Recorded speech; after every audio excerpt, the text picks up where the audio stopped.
And Jonathan, I just have to put these numbers on the board here because, it wasn't too long ago everybody thought Mitt Romney had this thing, Michigan speaking of, had this thing nailed. And look at the polls. These are an average of Real Clear Politics. And you see Rick Santorum up there, 37%.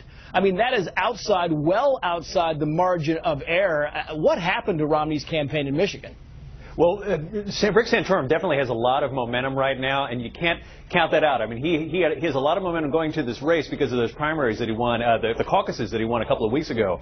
The question is whether or not things can change over the next 10 days, and I think that they can. Remember that 10 days before the Iowa caucuses, no one even knew who Rick Santorum was, and he ended up going on to win that. So 10 days in political campaigns is a lot of time, and I think it'll be interesting to see what goes on, especially on the negative campaigning side between Romney and Santorum, see what goes on in the next 10 days.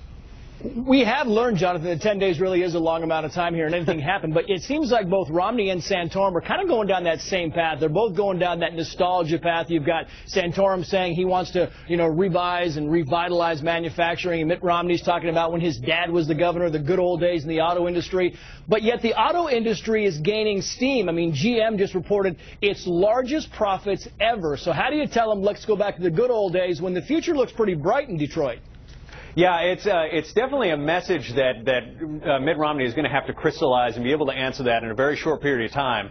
One thing that I think is interesting in Mitt Romney and Rick Santorum is that you have two conservative who had the misfortune of representing constituencies that weren't as conservative as they were. I mean, Mitt Romney, as governor of Massachusetts, certainly wasn't able to have a conservative record just because he had to deal with the liberal legislature. And the same thing with Santorum, being a senator from a Rust Belt state. He had to take a lot of heat from the labor unions, and maybe he voted in some ways that weren't as conservative as possible. So you end up with these two candidates who are very conservative men who are now attacking each other for the positions that they took. And the main reason that they took those positions is because they represented constituencies that were to the left that they are.